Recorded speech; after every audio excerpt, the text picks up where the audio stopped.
Hey guys, what is going on? It's Karl here, back with another episode. We've got a really fun one on deck today. You can kind of see what's being teased right here, and it is back to school season. And one of the biggest questions that I get is usually, what is the best device to grab? Whether that be a dedicated laptop, a tablet, or perhaps a two-in-one. So I've teamed up on Microsoft for this very challenge to look at 3 of the best in their respective class categories. And at the end of this video, I'm actually giving away a Microsoft Surface laptop to one of you lucky peeps, and it's super simple to enter. Simply just sub to the channel, follow me over on Instagram, and leave a comment down below on why that feature or why this device would be right for you. And right before back to school season starts, I will ship out one of these laptops to one of you lucky peeps so you can bring it back to school, back to work, wherever you go back to starting off in September. So best of luck to you all. Let's get into this challenge. So for the first device, it's the newest, and if you haven't checked it out, this is the new Surface laptop. And yes, I think this one is the most refined out of the 3. It's a full-on dedicated laptop, doesn't have any bells or whistles in terms of using it as a hybrid two-in-one, which is what most of you are looking for and might be the reason why this might be the preferred choice for most of you guys out there. So price-wise, entry-level model of the Surface laptop starts at $1,000, and for that you get an i5, 4 gigs of RAM, and 128 gigs of storage. If you want to upgrade fully to the max spec, you're looking at $2,200 for the i7, for 16 gigs of RAM, and for 512 gigs of onboard storage. $2,200 is a lot of money. And in my opinion, the mid-range model at $1,300, it's still an i5, gets you 8 gigs of RAM, slightly bigger storage space. I think Microsoft knows that will be the best option. And if you can manage to spend the $300 extra, if you can justify that, I think that's the best bang for your buck, the best value option for the Surface laptop. The hinge mechanism is nice and strong, it's sleek, compact, fits perfectly into your bag. The keyboard on this has an Alcantara cover, and Alcantara is usually something that you find in high-end sports cars. It is very nice to type on. Just be careful though, if you're a student. I was recently just one, and I know that you love to snack on chips, eat candy. This might get a bit dirty, especially with those greasy fingerprints when you're chowing down pizza late night trying to finish an essay at 4 a.m. Maybe just something to consider. Keep it clean, keep it safe. Battery life is super important whether you're sitting in lecture the entire day. I've got 9 hours of usage out of this. That's light to medium word processing. Once you start watching movies, playing a couple games, you're looking at around 3 to 4 hours, which still, for a laptop this thin, this portable, that is pretty effing awesome.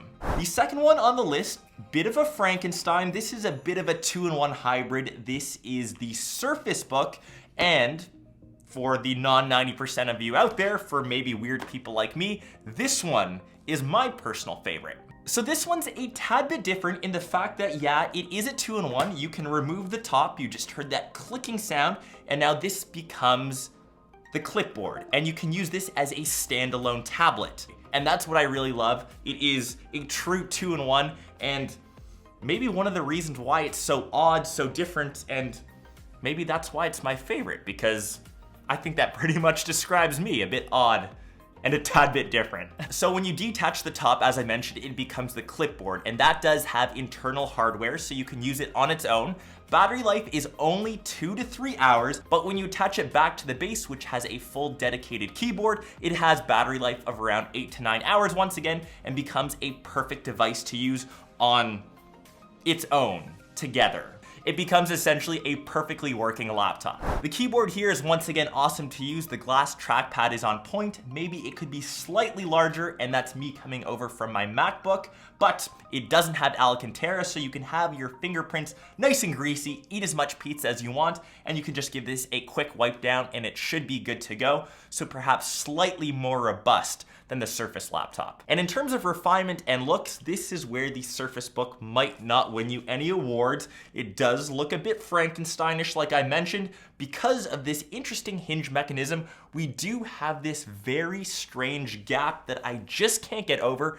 And when you're sticking this thing into your backpack, traveling with it between classes, that's where lint, nasty stuff, bits of food, will love to get caught, and it's just not too pleasant to look at, to tell you the truth. And in terms of price, this might turn off a few of you also. The base end model starts at $1,350. For that, you get an i5, 8 gigs of RAM, and 128 gigs of storage. Fully maxed out, we're looking at a bleeding $2,500 for the i7, 16 gigs of RAM, and of course 512 gigs.